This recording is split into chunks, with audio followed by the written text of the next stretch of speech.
First guest of the day, the voice of the Utah Utes, Bill Riley, joins us on the Deseret First Credit Union Hotline. Bill, welcome back to the show. What's up, Bill?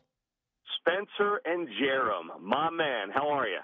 We're doing well, and we appreciate you hanging out with us this morning to talk Utah Utes football. And we'd like to dive into that Pac-12 article that Dennis Dodd of CBS sent out a little bit yesterday. So let's go ahead and... Before we do that, though, can I cast my vote on the 10-part series? Oh, please do. The Gary Croton era, where it went wrong. Okay. How about that? It started, I was there, I was covering it. It started so well. 12-2. And he had that unbelievable season, and where it went wrong. To me, that's very intriguing because you come off the Lavelle era. Gary has that great first season. He was a good man. He had good coaches, but it just went wrong so fast. I think that would be very intriguing. Yeah, absolutely. 2001 is like this forgotten year because BYU lost 2 games and Luke Staley gets hurt. It's kind of like, well, they didn't finish.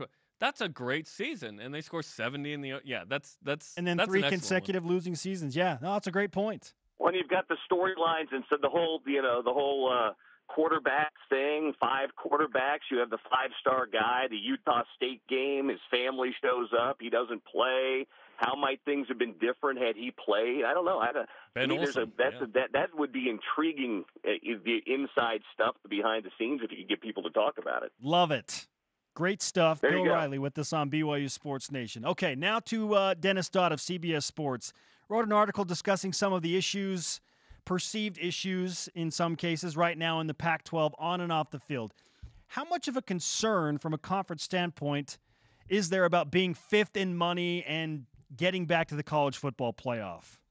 Well, it's funny because Dennis was on my show the day before he published that article, and we actually talked about that stuff. I think it's a concern league-wide. I mean, again, for Utah, they're so new to the conference that, would they like to have, would they, like everybody else in the Pac-12, like to be getting $37 or $38 million a year in revenue versus the 30? Yeah, I think they would.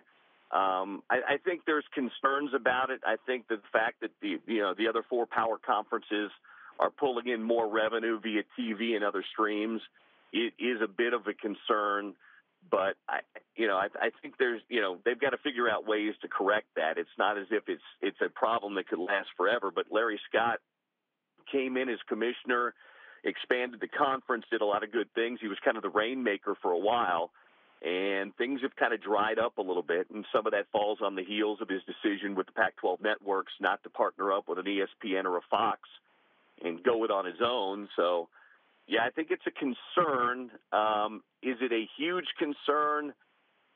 Not the people I've talked to. It's a concern. There's no doubt about it. But not maybe to some of the people I've talked to as big as maybe it's being made out in the national media. Yeah, it seems like parity generally is good, but in this case, like, you need one team to emerge, right? So that's almost a good problem. Like, if USC doesn't drop a Friday night game to Washington State, it's probably not a discussion at this point.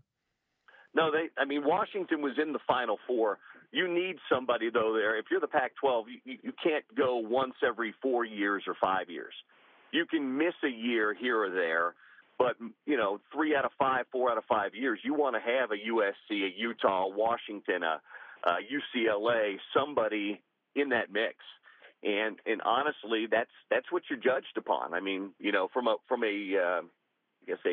hype and a recognition standpoint, are you playing in the biggest games? You got to have somebody in the Final Four. Oregon was in the Final Four last year, but, the Pac-12 was, or 2 years ago, and Pac-12 was just awful this past year. So you can't have stretches of bad years if you're a Power 5, if you're a Pac-12. It's tough enough to live in the Pac-12 region and have your games on at, 10:30 and 11 o'clock Eastern and West time. But when you're not playing in the biggest games in the Sweet 16 and the Elite 8, the Final Four, if you're not in the college football playoff, you become a little bit of a forgotten item. Bill Riley, voice of the Utah Utes, with us on BYU Sports Nation. At this juncture, where does Utah fit into the top tier of the Pac-12 and trying to be that team that could potentially not just start hot but finish hot and be the team that gets into that Final Four, Bill? Are we talking about coming up this year, or are we talking about kind of in the big picture? Yeah, the big picture. Well, I think big picture they're not there because they haven't been there yet. I think that upper tier includes Washington, Stanford, and USC. That's the top tier in the Pac-12 conference because those have been the teams that have been there. Washington State's knocked on the door a little bit. Everybody in the Pac-12 South, except for Utah's taken their crack at it. But I think the top tier in the conference is Washington. And Oregon might be close to getting back in there. We'll see what happens this year. They were there for a couple of years, and they've fallen off a little bit.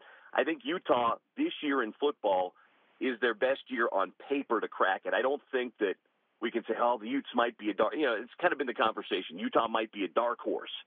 Well, this year, when the voting comes down, depending on what happens at USC at the quarterback spot, Utah might be the preseason favorite. When those polls come out in July, they may get selected as the preseason favorite. A lot of people I've talked to, Pac-12 Network folks like Yogi Roth and Anthony Herron and some of the other people, right now they're saying, well, if I had to pick somebody based on the uncertainty at SC at some positions, I'd probably pick Utah. Kyle's got 78% of his starters returning.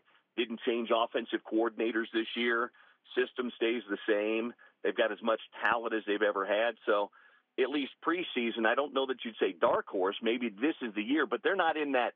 They're in that tier down from they're in it with Wazoo and Oregon and UCLA and in that second tier down. The elite tier though is still, and I think to be in that elite tier, guys, you've got to be there for a few years. Sure. USC has, Stanford has, Washington has. BYU and Utah coming up November 24th to end the regular season. Do you like the placement on the schedule of where this game is? For me, I either want it to be the first game of the year or the last game of the year. I love that it's the last game of the year. I do. I think that's great. It's kind of like the old days. I don't mind it if it's the first game of the year either, because then you've got all the hype of the off season and the first game of the year.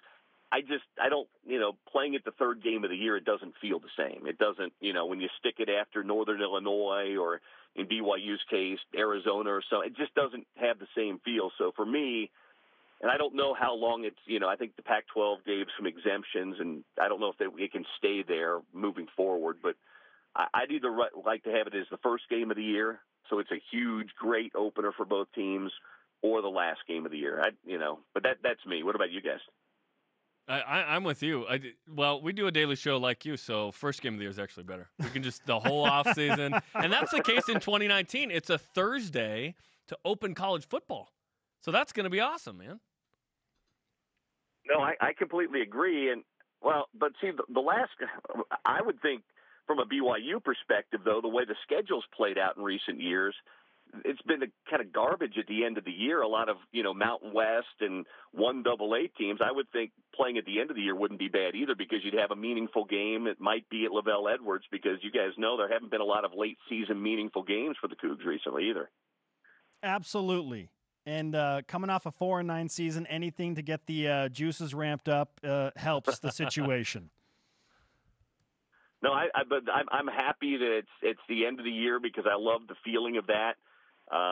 It's gonna be fun having it at the end of the year, and hopefully both teams are in a good position at the end of the year. I feel pretty good about Utah's chances. I haven't dove deep into BYU. I know it's a big year with the coaching staff changes, and I love Kalani Sitake. He's a friend and has been for a long time, so I want him to have nothing but success. But man, when you load the front end of that schedule up the way they have, that's a tough start to any year. It is brutal for sure. Bill, always great to talk to you.